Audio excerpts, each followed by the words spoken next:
यमुना ने बहुत बहुत बैलेंस रोल किया, और वो जो क्यूटनेस है ना उसकी वजह, स्पेशली वो जो कॉल मिलाई है उसने फैसल रहमान को, और वो दोनों डिस्कशंस कर रहे हैं, और वो इतना क्यूट कॉल थी, वो मुझे लग रहा था बिल्कुल एक घर की सिचुएशन चल रही है। और वो जो आखिर में कहती है कि वो तो सब ठीक है, बस अब वो मामा के गुस्से से मुझे कौन बचाएगा, और कह के भाग गई वो बड़ा मुझे क्यूट लगा कि इतने टेंस सिचुएशन को भी she has the intelligence of creating graphs in such scenes. तो यमुना इज़ अमेजिंग। उसामा बहुत ग्रूम कर गया अपने बोलने में, और अपने वो जो छोटा सा एक सीन था माँ के साथ, जो चाय पी रहे होते हैं और वो शादी की बात हो रही होती है, बहुत रिफाइंड एक्टिंग। इवन जो आप डरी भी क्यों रहती हैं हर वक्त, डरी भी क्यों रहती है तज़ीन फातिमा के साथ, नहीं वो भी बहुत अच्छा था, छत पे सीन था, बहुत अच्छा। एक था जो अपनी माँ के साथ वो बैठा होता है, जब वो अपनी दादी के साथ फरियाल के बारे में बात हो रही होती है और नशफा की बात हो रही होती है, तो वो जो छोटे छोटे एक्सप्रेशन उसने दिए ना वो कन्फ्यूजन के, और वो बहुत अच्छे थे। तो I started actually liking Usama's roles, क्योंकि उसामा मुझे लगता है थोड़ा सा ज़रा ध्यान देने लगा है उन चीज़ों को। तो आई थिंक यार it's a 9 for both of them. कर्ज़े जान के लिए तालियां और सीटियां, भाई ऑसम, मतलब फ्लॉलेस। और जो हाईलाइट है मेरे लिए इस सीरियल में इस वक्त वो तज़ीन है। ओह यार, मैं कहता हूँ इतना आर्टिस्टिक काम, इतना बारीक, मैं रिवाइंड कर करके एक्सप्रेशंस देख रहा था। आवाज कितनी प्यारी, yes, clarity of voice and किसी की नहीं, सिनेमैटिक, सो मूविंग। जब उसके फेस पे कैमरा आ रहा है मैं कह रहा हूँ यार ये तो सिनेमा है। तज़ीन फातिमा को देखे मुझे पता है क्या जहन में आता है, ये श्याम बेंगल की हीरोइन है। यस, ये मणि रत्नम, ये इंडिया के वो डायरेक्टर्स जो है ना उनकी हीरोइन ये है। Yes sir. तो मैं कहता हूँ कि जो क्राफ्ट है ना हमारे पास, हमें मुझे लगता है तज़ीन को बहुत यूटिलाइज करना चाहिए। और ऐसा लिखा हुआ है वो, इतना कोई मतलब गुदावर रोल है, मुझे लगता है कि ऐसा लगता है सामने बिठा के तज़ीन ने या तो लिखवाया है या लिखा गया है। मतलब तो इतनी परफेक्ट कास्टिंग नहीं हो सकती उस कैरेक्टर के लिए। उसके बाद फिर यमुना है। यमुना तो मतलब मैं देखता हूँ जहाँ होती है वहाँ इतनी एनर्जी, इतना लाइटली लेती है वो इतने अच्छे बड़े बड़े कैरेक्टर्स को। तो these episodes were amazing. The confrontation with ताया का भी अपना एक रंग आया सामने कि भाई तुम मेरी मिल्कियत थी, तो मतलब वो भी एक जेलसी का एंगल सामने नजर आया कि वो थ्रू आउट मसले में क्यों थे। दैट पार्ट, वो तो हरास करते थे, थ्रू आउट हरास करते हैं, yes, शुरू में दिखाया है।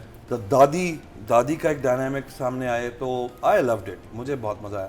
फिर मुझे उसामा और उसकी वालदा के सीन बहुत अच्छे लगे। इसके डीपी कौन है भाई?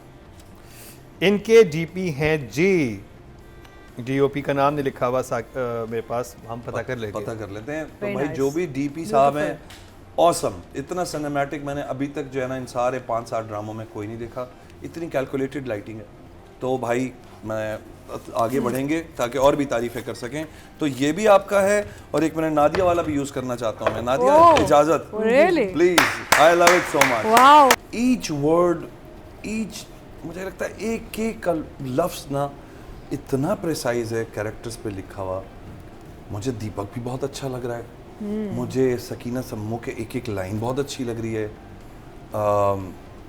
दूसरी तरफ उसामा, उनकी वालदा में जो गुफ्तगू होती है वो शादी से पहले की जो बात, तो आई थिंक मतलब no argument on that. I mean 10 for script writing and 20 for direction. यार अमेजिंग डायरेक्शन, फ्रेमिंग, जहाँ उसने कंपोज किए हैं शॉट्स, जिस तरह कंपोज किए हुए हैं, जिन जगहों पे, जिन लोकेलिटीज़ पे वो सीन कर रहा है, बहुत प्रिसाइज हैं, फ्रेमिंग्स बहुत सुथरी हैं।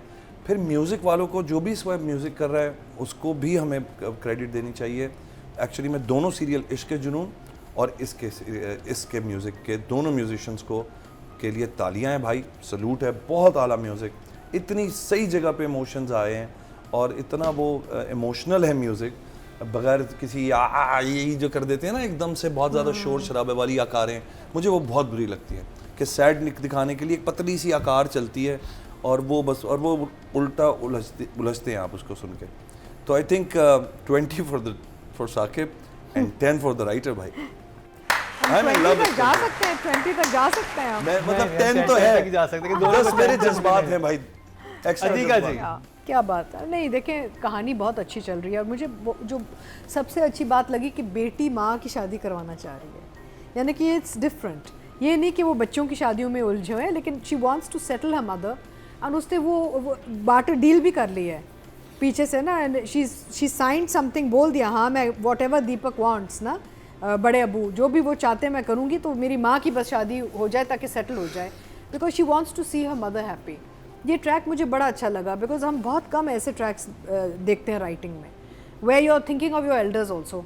एक माँ जो पूरी ज़िंदगी बैठी रही है, सैक्रिफाइस करती रही है, साइलेंटली वो सफ़र भी कर रही है, अभी भी सब, जब वो एक सीन आया था जब वो कहते हैं कि सारा कुछ जो इसका जो इनहेरिटेंस है साइन ऑफ कर दो, कहती मैं कैसे कर सकती हूँ, ये तो तुम्हारा हक है, मैं कैसे साइन करूँ, कहती नहीं अम्मी आप बस साइन कर लें, आपके साथ ही हो, आप जब तक हैं मुझे इन चीज़ों की ज़रूरत नहीं है। Very interesting writing because emotion के साथ साथ प्रैक्टिकलिटी भी रखी है राइटर ने, which is very important to do. Adhika ji मुझे ये समझ नहीं आ रहा था कि वो एक पढ़ी लिखी लॉयर है, बन चुकी है, ठीक है, एक फर्म में काम कर रही है, उसकी माँ वो लेके अलग घर में क्यों नहीं चली जाती, ठीक है, वो कहे कि ये क्या चल रहा है, मैं उठे चलें आप क्यों, ये चीज़ें फिर उसका मेरे जो अभी इतने पैसे कमाने नहीं शुरू हुए। नहीं पैसे की बात ही नहीं, साथ वाले घर में सब बैठे हुए रिलेटिव्स ही कह हैं। रही है, उधर, बार-बार लेकिन कह उससे रही है। पहले उसने कहा था ना कि जिस दिन मैं अपना बड़ा केस लूंगी तब उस दिन मैं आपको लेके मुझे अब समझ आती है कि मसला क्या है। मसला ये है कि ये जो कैरेक्टर दिखाए हुए दीपक वगैरह, ये बड़े इन्फ्लुएंशियल लोग हैं, ये वेपन का इस्तेमाल भी कर लेते हैं, चीजें भी कर लेते हैं, आपको वो खौफ भी है, वो ओवरऑल उनको घर में नजर नहीं आता, जैसे वो कहते हैं हमारे कैरेक्टर कि ये तो गन निकाल के नहीं, निकाले तो मार भी देते हैं। मुकर्रम आप एक बात याद रखें कि ऐसी खवातीन जो वैसी, यानी कि माँ जो है उनकी तो वैसी कमज़ोर दिल माँ है ना, और एक बच्ची जो इस घर में पैदा हुई और पली है, फ्रॉम डे वन जब साइकोलॉजिकल वॉरफेयर होता है आप पे और आपको साइकोलॉजिकली जब कंट्रोल किया जाता है और आपको वो एक खौफ डाला जाता है, these shackles are not easy to break, yes you you are know, right. emotional shackles कहते हैं इनको।